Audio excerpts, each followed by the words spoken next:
Well, good morning and thank you very much for joining us. Of course, this is the Western Spectrum on Good Morning Kenya, coming to you live from KBC County. And today, of course, we are discussing the menstrual hygiene in the country, and of course, just exploring ways in which we can actually ensure, or stakeholders that are actually involved in that particular sector, ensure accessibility and affordability of sanitary towels in the country. The statistics are not very pleasing to the eye and to the ear, but of course we have people or players in the sector who are actually actively involved in ensuring that, one, the sanitary towels are accessible, and two, they are also affordable. And of course, she'll be breaking it down for us on exactly what needs to be done and how they need to move forward in terms of ensuring that indeed each and every girl and woman in the villages, and of course in urban centers and in the sprawling slums, can actually access this very vital commodity that they want. Now, if you're joining us, of course, this is Good Morning Kenya, and we want to discuss a story of 5 friends who met in a campus, and while they were having fun and listening to what was actually happening on TV, an idea struck, and the idea was around coming up with sanitary towels that will be accessible and available and affordable to all young girls and women across the country. Welcome, Kelly. Thank you so much. I appreciate. Yes. Tell us about Ecobana. Okay, so Ecobana is a startup located in KBC County that manufactures biodegradable sanitary pads using banana fibers. And with that, we are also impacting lives around KBC and by creating job employment. And we also have other things in stock. Why banana fiber? Because, I mean, when you've had stories about young women using funny things during their menstrual cycle, it has always been something that has kind of embarrassed them. You hear of they are using torn clothes, they are using banana leaves, they are using something that is not very pleasant to the ear. So why did you decide that you're going to use banana fiber? Okay, it was when their idea came to action, it was back in 2020. When we were doing the ideation, and we thought that why don't we just come up with something that at the end of the day will be impacting the community, creating job employment, and at some point we are also protecting our environment in terms of why don't you come up with something which is more biodegradable than what we are used to having in the market. And at the end of the day, you'll find out that most people are unable to access the quality sanitary pad. So someone will just go for a pad just because it's a pad. So we thought, why don't you bring down something that even the common mwananchi is able to afford and utilize it? So why banana fibers?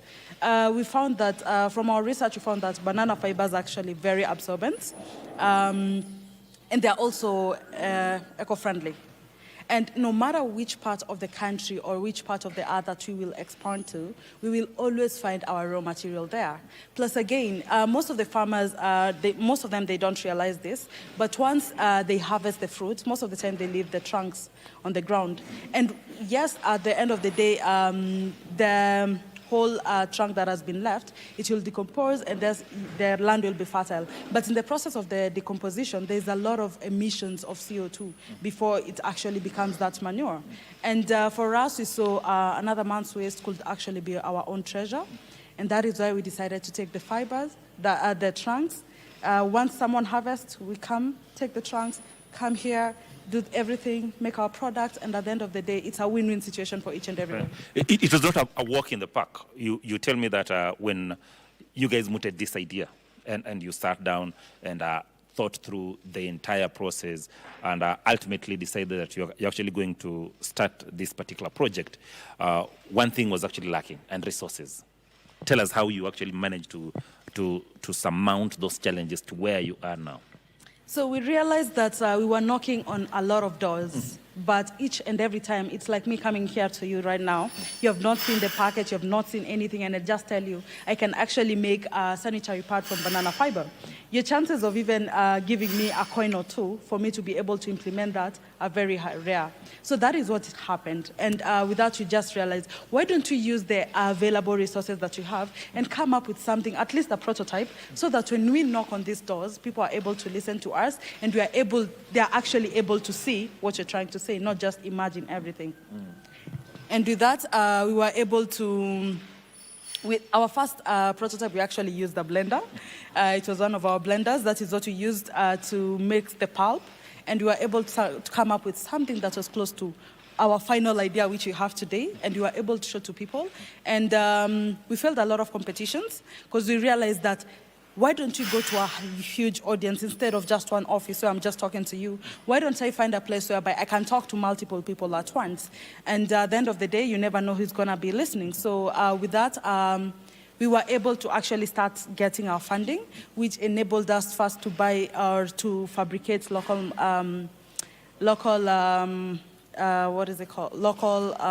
machines that we were able to now come up with a better prototype, which in 2022, September, we were able to compete with Health Prize and helped us go to New York with it. And with that, we were able to scoop $1 million, and that is why we are here today. Fantastic. Just looking at the journey in terms of the idea and getting to a level now where you can actually get resources, so that then you can actually kickstart this particular project. It tells me one thing that is constant in implementation of so many other ideas that are actually out there, access to resources. What then do we need to do, especially stakeholders in the line sector, in terms of just ensuring that if ideas were to come up from young people, that if people actually were to come up with ideas, then they can actually be actualized, as this has actually been actualized? I think what you need to do is, first of all, we should be able to support young people, because ideas are so many out here, but then the funding or the opportunity to even pitch out your idea, they're not that accessible, and they're not accessible to each and every person. So if we were able to, most of the time, see and look at what the young generations were doing here in Kenya, I feel like we could do a lot, because whatever we're importing, you actually find that those things are actually happening here in Kenya. People have that idea, which is actually sometimes better than what is already in the market. So if we were able to actually embrace it, I feel like as a country, we will be far more better. Fantastic.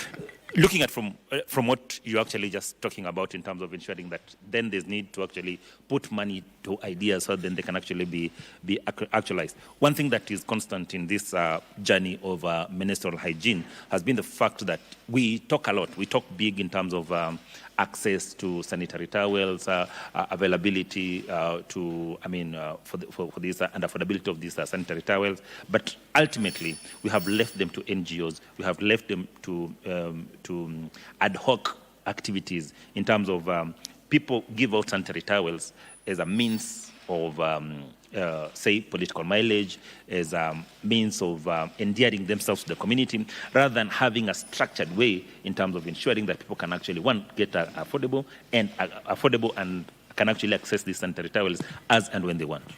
Okay, when it comes to that, one of the things that we have done to make it more accessible on our side at Ecobana, we believe that most of the people that are suffering are mostly the school-going kids.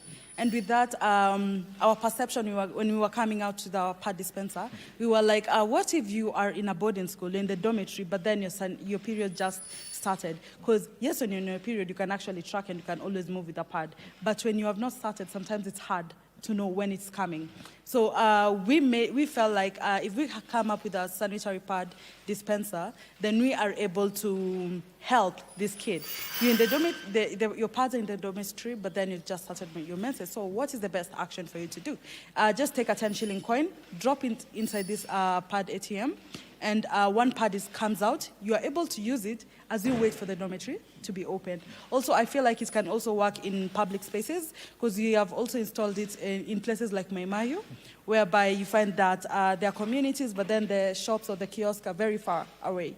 So what you do is, as long as it just has a source of electricity, you just pull it in, and when someone is on their menstruation, they come, put a coin, get a pad, and be able to use it. Yes. The discussion around access to sanitary towels, of course, has been there for quite some time. And when you look at the statistics, they're still grim. 2 out of 3 women or girls in rural areas that actually want sanitary towels actually get them from sexual partners. Of course, that has that speaks to the narrative that, of course, there are young girls and women who are actually now forced to, sell themselves so then they can actually get sanitary towels, or alternatively, they're actually being taken advantage of by, rogue men out there, so that then they can actually access sanitary towels.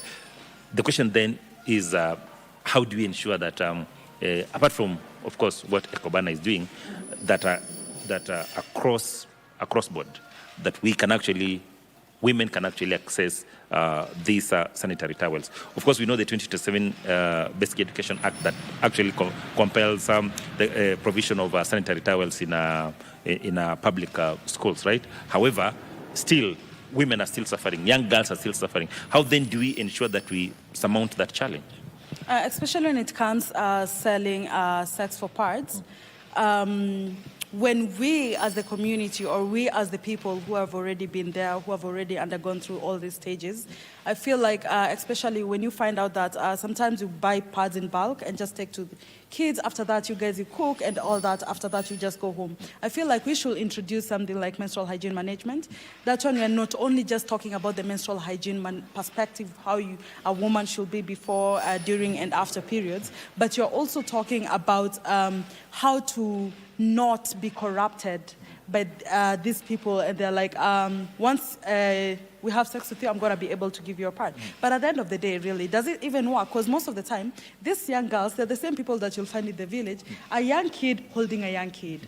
And at the end of the day, whatever that you are looking for, you didn't get it. And even if you have the pad, you're unable to use it. So I feel like more education, more talking to these people, tell them that you do not have to have sex for you to be able to get this basic commodity.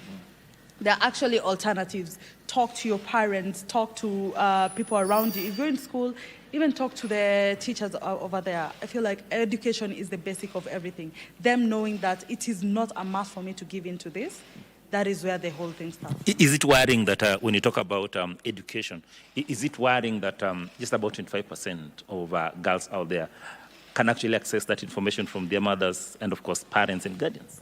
Yeah, it's actually very hard for parents. For instance, when I was starting my periods, I was just told, here are your sanitary pads, do not get pregnant. I'm like, how do menstruation and pregnancy get in contact? So if our parents, or if we, the future parents, are more open with our children, even the sisters, if it's not your parents, if the teachers and the sisters could actually be more open to these conversations, let us treat menstrual hygiene or menstruation as a norm and not a taboo or something that one should be ashamed of. Then I feel like we could also handle this. Because if I know a lot about menstruation, I won't come to you as a girl and start asking you what is happening to me. And you instead, you'll be like, I can actually help you out, but sometimes for me to be able to help you out, I'll need sexual favors in return. So at the end of the day, yes, I've learned it from a stranger. But you have not exactly taught me about anything, because at the end you have also used me. So yeah, basically. How then do we go about it? So then, this is the topic that we can discuss freely, because men rarely discuss it with their girls. Women, just about 25% will discuss it with their parents, and then the society out there is actually waiting to pounce on these naive girls out there, and of course now poverty that surrounds everything around mental struggle. How do we ensure that this thing, we actually channel it in a proper manner, so that then the community can actually benefit, and we take away all those vices of exploitation? First, it will start with the issue of taboos. If we are able to deal with the taboo of even if a woman is menstruating, she cannot come here, and we cannot have a daughter cannot have the same conversations with a father, then that is the first step that you are able to actually cap this whole thing. The other thing is indulge in community talks. Don't just give out the pads. Talk to them, feel them, educate them, because if you just give me a pad, some of us don't even know how to use the pads. So I'll just be like, it's just a guesswork until the time I'll be like, oh, when I go to high school and probably it's a boarding school and see other people, how they're using it, I'm like, okay, so this is how it's supposed to be used. So if we are able to involve the community, and also when you're having these discussions with the community, let's not leave out the men aside. For instance, Ecobana Limited, 3 co-founders, they're all men, and I'm the only female. And that does not mean that because you're a man, you cannot indulge yourself in conversations behind menstrual hygiene management. So you'll find that even some of these talks, or most of them, you'll find that it's my co-founders who are doing these talks. Just to tell people that you don't have to be a woman for you to make a difference in the menstrual hygiene sector. The other thing that you can do is, if we could have it as a unit or as a course or as a topic in primary school, high school, and all the way to university. Because some people also be like, people start their menstruation in high school. So most people, if you're in primary school, you're not talked about anything about it. And also in that high school, they're just brushing it off. It's not like they're going in depth to the real information that you need and everything that you need. They're just doing they're not telling us everything. You'll also find that it's not only, some people will actually start their menstruation in university. So what happens to such a person?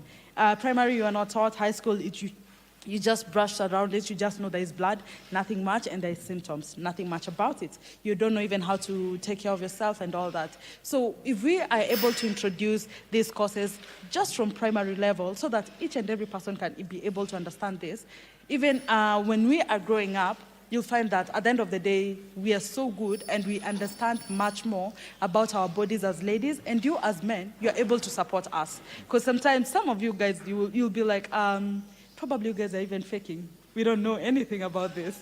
You're women after all. So I feel like if you knew this from the grassroots level, you're able to help us. But someone is whispering in my ear and saying that out of the co-founders that actually found Ecobana, you are the only female.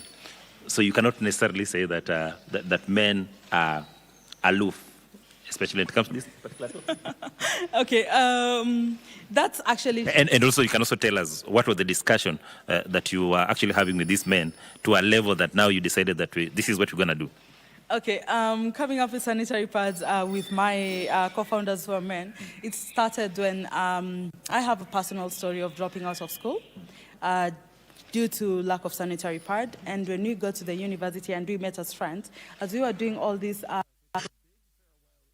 we were actually going to a lot of primary schools and high schools, talking to them about menstrual hygiene and taking to them pads. And that is when one of my co-founders is also from Migori, and he's like, also this is not actually, it's not only a problem in your side, but even in our side, we actually experience a lot of that. And also there's the disposal part of it. So when we were talking about all this, we were like, okay, why don't we do something about it? At the end of the day, one way or another, we'll be impacting lives. For instance, you've said in Migori, there's a lot of period poverty and all that, and people cannot access quality menstrual products. So if we are able to actually come up with something that works, we are able to give... From my perspective or where I come from, they used to compare between bread and pad. So do we buy food or do we give you the sanitary pad? And I find that in other communities, they're also using cow dungs and something of sort to be able to do all this. So with us coming on board and being like, okay, let's find something that you can actually work on, something that can actually benefit each and every one of us, that is what made us start this whole thing. Kelly, someone looking at you sitting here, and you're just saying that you actually had to drop out of school at some point because of sanitary towels, right? Mm-hmm. Tell us the story. Is a motivation to actually those that are actually out there and saying, I cannot go back to school because I don't have sanitary towels. I will use my body to, get sanitary towels. And eventually, of course, we know there's pregnancy and everything else that follows. I'll start from the end. Mm-hmm.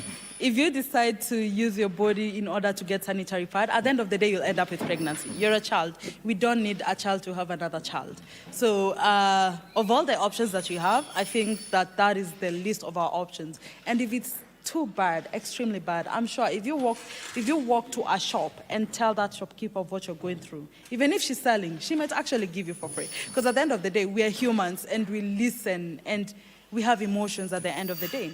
So my story goes back roughly 15 years ago when I started my periods. I was in class and then all of a sudden I'm stained. I stand up and my classmates, they're all whining and I'm like, what is happening? Until I look at myself and yeah, I'd messed up. I'd started my menstruation. I didn't know what to do. I just ran to the toilet to hide. Yes, I got help for that day. I was given the pad, but then I could not, after break when I went back to that class, I could not stay in that class because everyone is just talking about what they've just said now. It's become... the shame and everything that yes. comes with it, yes. Now it's such a shameful thing and I'm like, okay, I cannot be in this space anymore.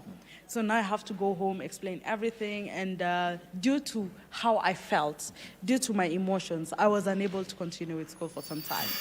But at the end of the day, I came to realize that even if I've stopped going to school, I have a future, I have dreams. So what will become of my dreams? They won't just come in as I'm seated here.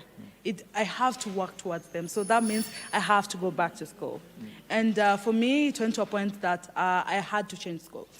Because again, going to the same school, the same stories, and I'm now focused and I'm like, now I need to finish this school. Everyone looking at you and saying that is a girl who stands herself. Yes, which is very shameful. And with that is why one of our mentorship programs, we indulge both men and women, girls and boys in one thing when we are talking about menstrual hygiene management. So that we don't want, or I don't want such an instance to ever happen to anyone ever again, for anyone to ever feel ashamed because of their menstruation. Because that is a normal thing and you're not supposed to feel bad about it. You're not supposed to feel ashamed about your menstruation. You're supposed to walk with it with pride, actually. Because it shows that you are actually a woman. Yes. In your discussion, you've actually touched on access to quality products. That is one thing that, of course, has raised concern over the years, right? Because we've had cases where people are reacting badly with the products that are already in the market, right?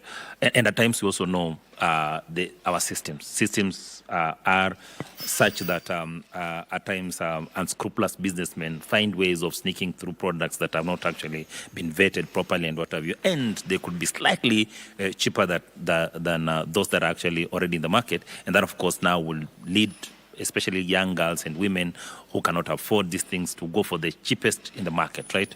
Tell us, Ecobana, how quality are these products, and then two, compared to what we have in the market, where do they rank? And then lastly, when you look at these Ecobana products, right, vis-a-vis what you already have in the market, of course, there's been questions of using chemicals to bleach the sanitary towels that are already in the market, and what we have here, the biodegradable ones, right? How good are these products as compared to whatever we have in the market? So as Ecobana, we are using natural products from end to end. So with that, we are able to ensure that when a woman uses our sanitary pads, there's no issue when it comes to the issues of infertility. Very few people know actually sometimes pads can generate such issues. You're getting to your place and you now want to actually have a kid, but then you're unable to because at the end of the day, a lot of chemicals have reacted with you. So as we were doing our research, we also looked for natural solutions to be able to make our end product as good and as perfect as most of the high-end products. Because there are some products, when you look at the biodegradable sanitary pads, most of them will range from 480 or 460, for instance. And it's the same pack, a pack of 8 going for that amount. And you are like, you do not have to break your bank, or you do not have to be in a certain status in life for you to actually be able to afford something which is biodegradable. So we have made sure that even the rest of our raw materials are biodegradable and they're organic 100%, and they're fit for human consumption. And with that, I was actually the first person, being the only lady in the company, that it means I had to test all my products, because I cannot come. You are the official test of Ecobana. I'm the official tester of the Ecobana. I cannot come to you and sell to you a product that I'm not using or that I've not used. So I have to test it and come to you and be like, okay, this is actually perfect. So you found that when we were starting, at some point we had the issues of uncomfortability and all that. But we did not give up. We continued with the whole thing, and until now we have something which is perfect, something that we are sure any client or any person who uses the Ecobana sanitary pads, the issue of itchiness is long gone. The issues of infertility is long gone, because we are just, we are all using everything that you're using. It's a natural thing. Yeah. One thing that has actually struck me is the issue of the pad dispenser. Pad dispenser in schools, in markets, in sprawling slums, that is a revolutionary idea. Okay, the pad dispenser came about when we were like, okay, sometimes we find someone does not actually have 75 shillings to buy the whole Ecobana packet, but they have 10 shillings and they need it right now and then. Why don't they just get it from the pad ATM as they think through of what to do next? Probably at home you have the rest of your pads there, but at that crucial moment, you actually need a pad. You don't want to be walking in town with a whole packet or with a whole box. So with that, we were like, why don't you just give something that is something small and something more affordable than buying a whole packet. For a whole packet, yes, you need a whole 75 shilling, but for one piece, you just need 10 Kenyan shillings, and you're able to actually access it and use it. Yeah, so we felt that. So far, is it, have you like rolled out in schools and markets, or is still in the pilot stage? We have rolled out in mostly schools, high schools, and also we are working with communities. For instance, I told you that in Maimahiu we have a similar setup, and we are working with also other communities. In the coming days, we'll be actually in more spaces than we are right now. Yeah. Looking at your structure, looking at how you have actually rolled out this project, looking at how you've actually actualized the idea that you guys had to this level. What is this that can actually be done so then young entrepreneurs and innovators like you can actually now move from step 1 to step 2 and actually bring these brilliant ideas on the table and actualize these brilliant ideas? Because when you tell me I must have, let's say, 45 or 50 or 75 bob before I can actually access a pad, but in this situation, I can actually just walk into a dispenser, be it in the toilet or whichever place, and actually get that pad at 10 bob. I mean, what does it mean?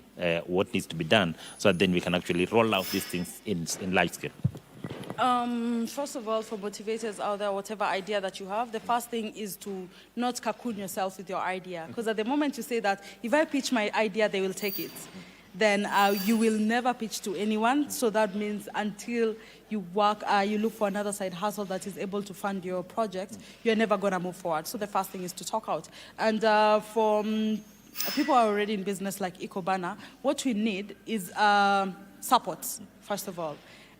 Being a Kenyan brand, made in Kenya by Gen Zs, I feel like it's time that Kenyans and each and every person should be able to appreciate and be like, okay, actually we are proud of our very own product. This is something that has been made in Kenya, and so Kenyans should be using it actually.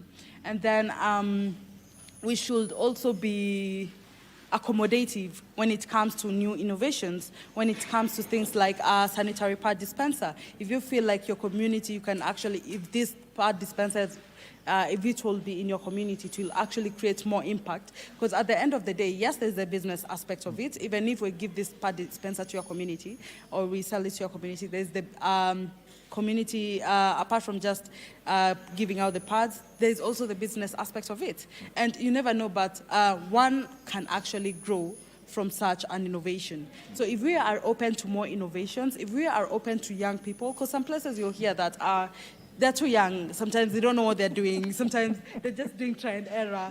But this has come from a passion, a point of passion.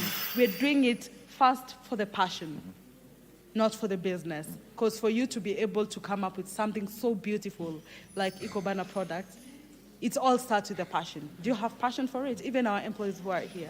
First of all, you need to have that passion. Do you love what you're doing? Do you enjoy working here?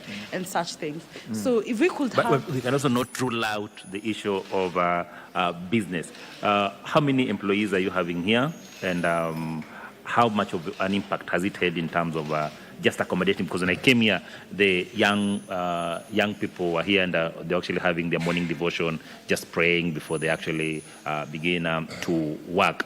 How much of an impact has it been to the local community? And in terms of employment, where do you get your staff? Is it from local community? And is it mainly youth, or you are now actually going for specific persons? When it comes to the employment sector, the first time we rolled out, everyone applied. Within 1 week, we had over 12,000 emails that were sent. And with that, the shortlisting was not easy, but through a company that we brought on board, we were able to shortlist. But then from there henceforth, most of the people that are working with us, they live from around, they're from the community. That means that we are actually benefiting the community. Right now, we have 24 full-time workers at Ecobana Limited, and we also have indirect workers like the people who supply us with the trunks. They're able to earn a coin or two to be able to go on with their daily lives. In conclusion, it's not just about the sanitary towels. I'm also seeing mats. I'm seeing other beautiful products around here. Just in brief. When we came up with mats, the idea of mats was born after the Ecobana sanitary pads. And the idea of mats came to being that after we use the trunks, the remains, what do we do with them? Do we dispose them? Again, we're going back to destroying the environment. So why don't we make use of them and come up and make something like mats, whereby we are actually indulging more people. You know, it's better to be inside here doing something and learning a new skill other than being roaming out there and abusing drugs or just staying idle. So with that, the Ecobana mats were born, and they're actually going for very affordable prices. And they come in different sizes. We also do customizations. We do a lot of things. If you want it to look, even if you want it to look like you, we might not do the exact thing, but we'll bring something almost closer to something like you. So yes, and with that, we are also able to, again, bring more people on board, empower the women mostly, because the mat sector, we have left it mostly for the women in the community, and we are able to empower them through that. 5 years from today? 5 years from today. 5 years from today, we want to be in all the leading supermarkets. We want to be not only selling, but creating impact. We also want to have touch in all the African markets. We have touched a few of the markets, but if it will be better if we had touched all the markets, because at the end of the day, each pad that you use, that you have used from Ecobana Limited, is equivalent to saving 92% of plastic waste that could have been disposed. So at the end of the day, you're not just using a pad, but you're also contributing to the environment. Which is key. Which is very fantastic. That's the right place for us to end this conversation. Kelly Mudoni Ogola, of course, giving us a detailed account of when this particular product, Ecobana sanitary towels, began, and the journey they've actually moved. Since then, the journey they've traveled since the year 2020 up until today. One key thing she's actually put out there is that all innovators and entrepreneurs out there, don't sit on your ideas. Come out, try to actualize them, and ensure that indeed you touch the community. My name is Achola Simon, and of course, on behalf of everyone who's actually made this possible, our cameraman, Martin Nthiga Kivuti, and of course, Simon Nyamatik, and of course, Kelly, for accepting to actually sit on this set, and of course, spew the wisdom she's actually given us today, and of course, our producer in Nairobi, Mhika John. Thank you very much, and we take you back to Broadcasting House.